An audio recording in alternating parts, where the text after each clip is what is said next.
Ketika Allah itu mengharamkan bangkai, haram kan, makan bangkai berarti dosa. Ternyata setan itu kasak kusuk. Bagaimana merubah yang bangkai ini bisa menjadi sesuatu yang dimakan kembali oleh kaum muslimin. Maaf ya kawan, saya ingatkan lagi untuk diri saya dulu dan semuanya. Dosa pertamanya manusia itu makan yang haram. Dosa pertamanya manusia itu makan yang haram. Loh Ustaz, dosa pertamanya manusia itu sombong. Salah. Dosa pertamanya makhluk sombong, yaitu iblis. Tapi kalau dosa pertamanya manusia, anak Adam, yaitu Adam yang melakukan Nabi Adam, itu apa? Memakan buah yang diharamkan oleh Allah. Ya. Setan itu senang betul setelah dia mendapati Allah mengharamkan bangkai dan makan bangkai itu dosa. Perhatikan bagaimana strateginya setan supaya bangkai itu bisa diterima kembali. Apa yang dilakukan setan? Setan ini kalau nyebut kata setan antum harus paham maknanya dua. Setan dari kalangan jin dan setan dari kalangan manusia. Maka setan dari kalangan jin dan kalangan manusia itu kemudian saling bersekutu. Mereka membuat narasi. Apa narasinya? Mereka berkata kepada para sahabat, kamu yakin mengharumkan bangkai? Nah, ini dialognya. Ya. Kenapa mengharamkan bangkai? Allah yang mengharamkan. Lucu kalian. Bagaimana tidak lucu? Bangkai itu binatang yang mati tanpa disembelih. Yang mematikan bangkai itu siapa? Yang mematikan bangkai itu Allah. Loh, yang mematikan bangkai itu Allah, malah kalian itu haramkan. Apa yang kalian sembelih dengan tangan kalian sendiri, malah kalian halalkan. Loh, sejak kapan tangan kalian lebih suci daripada perbuatan Allah? Tuh. Masuk akal tidak masuk akal? Masuk akal atau masuk akal banget? Logis atau logis banget? Logis banget. Para sahabat sempat mikir, oh iya ya, bangkai itu kan yang mematikan Allah. Kambing jatuh ke prosok, yang memperosokkan Allah. Ada kemudian rusa, onta sakit mati, yang mematikannya Allah. Loh, yang mematikannya Allah malah kita haramkan. Loh, yang kita sembelih dengan tangan kita sendiri malah kita halalkan. Loh, sejak kapan tangan kita lebih suci daripada perbuatannya Allah? Loh, hampir-hampir para sahabat itu kemakan dengan narasi itu,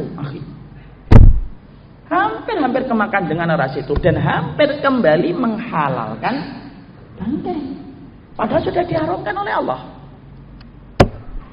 Lalu turun itu surat Al-An'am 121, wala ta'kulu mimma lam yudhkar ismullahi alaihi wa innahu lafisq wa inna syayatina la yuhuna ila awliyaihim liyujadilukum wa in ata'tumuhum innakum lamusyrikun.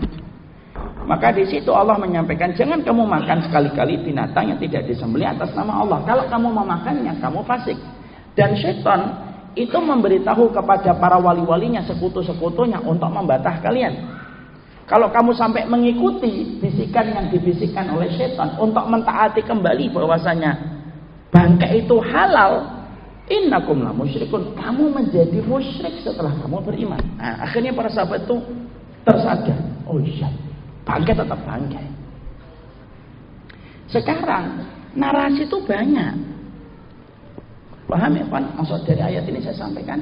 Sekarang narasi itu banyak. Apa yang halal bisa dibuat haram hari ini. Apa yang sudah haram, apa yang sudah dibuat dosa, dibuat jadi halal kembali.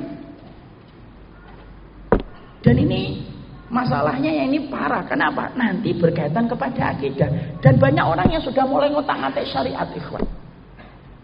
Maaf ya, ketidakmampuan saya, ketidakmampuan antum untuk mengamalkan syariat itu bukan menjadi alasan bagi kita untuk menafikan syariat itu. Oke, kamu tidak bisa sholat, ada anakmu tidak sholat, tapi jangan kamu katakan sholat itu tidak wajib.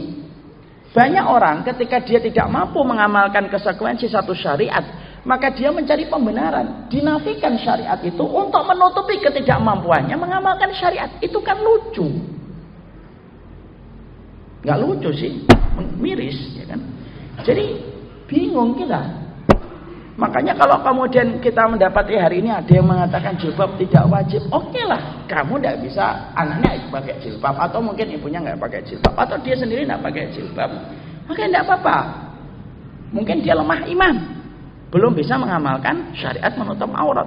Tapi kalau kemudian dia ketika tidak mampu untuk menutup auratnya, lalu berkata bahwasanya jilbab itu tidak wajib, itu apa? Ketidakmampuan dia mengamalkan syariat itu menjadikan dia menafikan syariat yang ada. Nah, itu salah.